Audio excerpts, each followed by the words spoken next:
And continuing on with Senora DeVries. This has been officially decided, Bongo said firmly. We flipped the penny, remember? Just saying, Big U muttered. Down the street, the school dismissal bell rang. Places, everyone, Bongo urged. This is totally going to work, I said. This is totally going to fail, Bongo said at the very same instant. Chapter 25. And action, Bongo whispered. Little Flash waddled out to the middle of the lawn.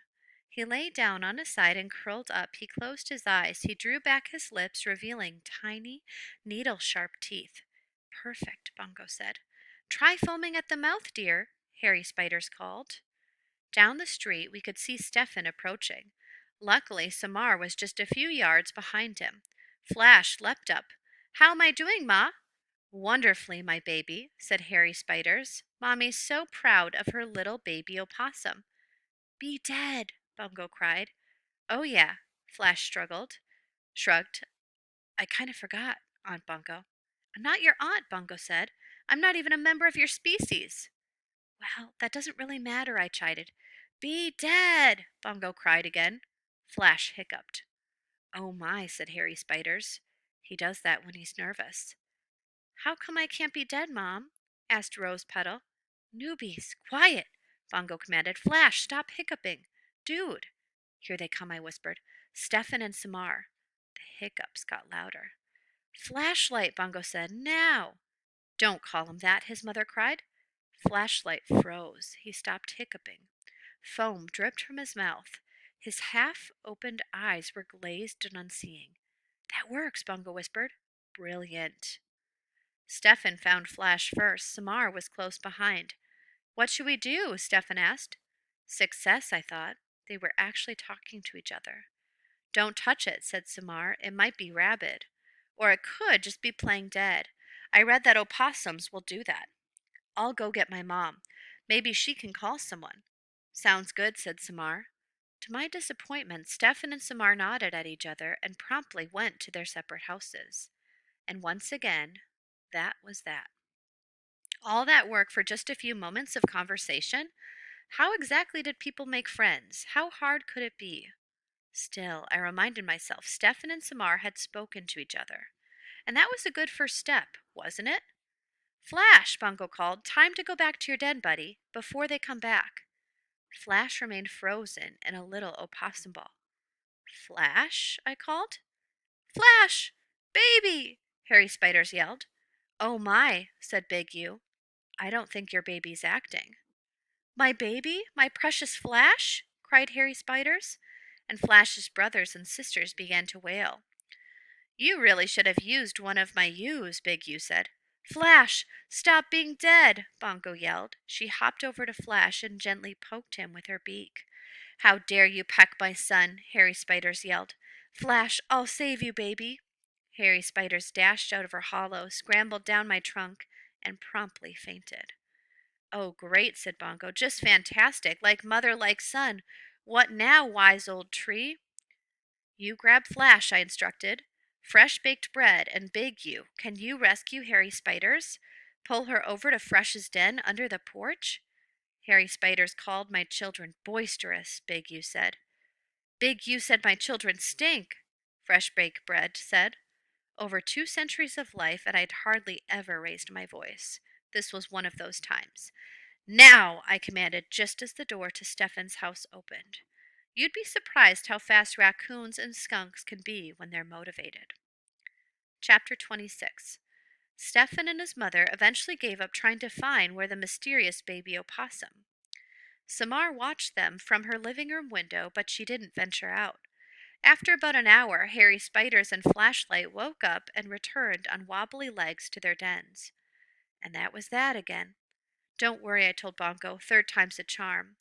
What's that supposed to mean? It's just something people say. Charm, Bongo sneered. Did you know that's what people call a bunch of hummingbirds? No, actually. Hummingbirds, which, let's face it, are pretty much overdressed flies.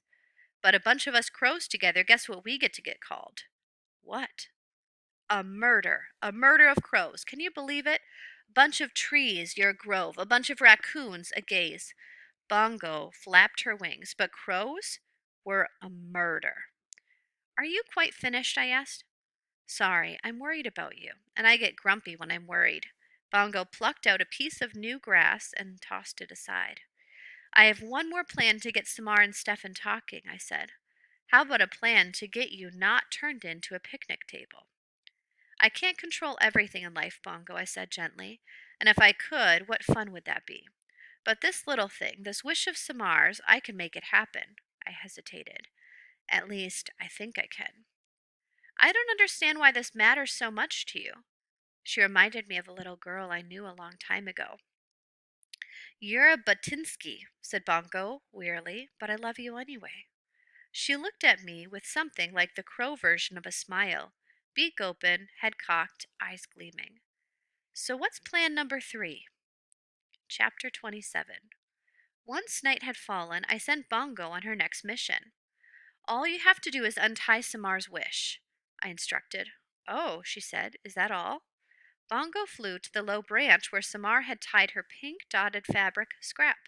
She yanked on it with her beak several times. Easier said than done, she reported. You're a crow. Use a tool. Crows are well known for making and using tools. They're probably the brainiest birds around. Bongo poked and considered. I have a paper clip in my collection. I'll give that a shot. It'll never work, Agnes predicted from her nest. I think owls are secretly a little bit jealous of crows. One by one, heads poked out of my hollows, as well as a skunk den under the porch to watch Bongo at work. What's Bongo doing, Ma? Asked one of the ewes. It's called tool use, said Big Ewe. No big deal. Folks, if you can't say something helpful, I said, please don't say anything at all. Bongo returned with a small piece of twisted metal. Straightened paperclip, she explained. Found it on the school playground. With great effort, she managed to slide the straight end of the paperclip into the knot, but try as she might, she couldn't pull the knot free. Almost got it, Bongo muttered between her clenched beak. Why is Bongo doing that? Harold asked Agnes. There's no explaining crows, Agnes said. Because I asked her to, I said, because it's important to me. With a frustrated groan, Bongo let the paperclip fall to the ground. It's no use, Red, she said. Maybe it's time to give up on this idea, I said with a sigh. I'm not meant to help. I'm meant to sit here. Just sit. A gentle wind rippled my leaves. No one spoke. Wait just a minute, said Big Ewe. Maybe I can lend you a paw. You're awfully heavy for that branch, Agnes pointed out. Let her try, I said. Carefully, Big Ewe inched her way out on the limb where Samar's wish was tied. She was indeed heavy, and my branch bowed under her weight, but I held firm. She toyed with the knot, using both front paws. Before long, she'd pulled the strip free. Ta-da! She cried, clutching the fabric in her right paw. Well, I did the hard part, Bongo sulked. It was a joint effort. I said, teamwork, and much appreciated, both of you. You have the wish, said Agnes. Now what, Red? Now we wait until Samar comes to visit, I said, and then Bongo works her magic. Chapter 28. The moon bathed us all in blue, cool light as we awaited Samar's nightly visit. She came out in her robe and slippers. Sitting on her blanket, she waited patiently as the babies scrambled over to see her. Around her neck, she was wearing the beribboned key that Bongo had given her. Where's my crow friend? She whispered, as the ewes somersaulted in front of her. She looked up into my branches, and I was glad I'd instructed Bongo to hide on Stefan's roof. Right on schedule, Bongo flew to Stefan's bedroom window. She settled on the sill. Samar's fabric scrap dangled in her beak. Carefully, she tapped on Stefan's window. Nothing happened. I told Bongo to be as quiet as possible. We didn't want Samar to see what we were up to. Tap, tap, tap. Louder this time. Still nothing. Stefan apparently was quite a sound sleeper. Bongo looked at me. Her eyes said, now what? She tried again. Tap, tap, tap. Samar startled. What was that? She asked. Fortunately, Harold distracted her with an attempt to fly onto her arm.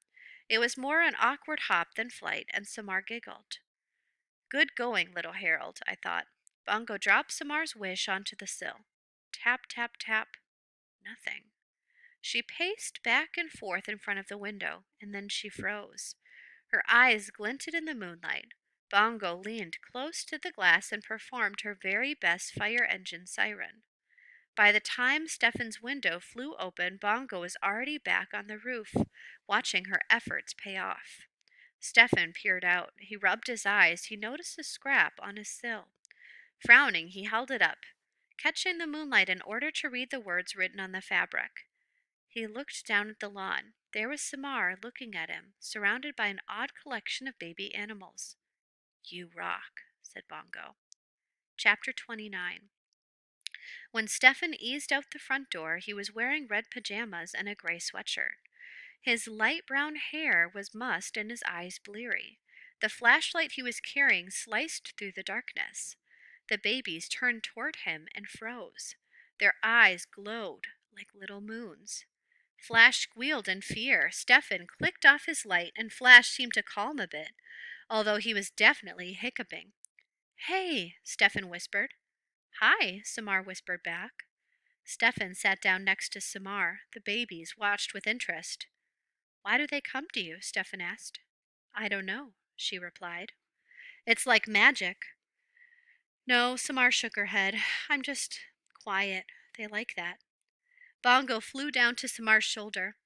Hello, she said to Stefan, mimicking Samar's voice. Wow, he said, that's amazing. Yesterday, I heard her imitate a doorbell. Stefan grinned. She gave me this key, Samar said, holding it up. I don't know what it's for, a diary or a jewelry box, maybe. Or the world's smallest door, Stefan joked. For a while, everyone fell silent. Even the baby raccoons were still. At last, Stefan held out his hand, revealing Samar's wish. I found this, he said. Even in the moonlight, Samar's blush was visible. She looked away. I'm sorry about that word, Stefan said softly, the word on the tree. It wasn't us, Samar nodded. My parents aren't bad people, they're just afraid of things, Stefan shrugged. So are mine, said Samar. I heard my father talking about moving. If we can find a safe place to go. She gave a sad smile. If there is even such a place. I'm sorry, Stefan said again. The baby, sensing Stefan could be trusted, began to tussle and romp. Harold and the smallest ewe searched for bugs. Rose Petal and her brother, Hot Buttered Popcorn, played tug-of-war with a long piece of grass. I'll miss them, Samar said. I hope you don't move, Stefan said. A light blinked on in Stefan's house. I should go, he said. If my parents see me, I should go. Night, Samar said in a whisper. Oh, the things I wanted to say to those two. I wanted to tell them that friendship doesn't have to be hard, that sometimes we let the world make it hard. I wanted to tell them to keep talking. I wanted to tell them to make a difference, just a little difference, before I left this lovely world. And so I did it. I broke the rule, I said. Stay, I said. And that's the end of the chapter today. Thank you.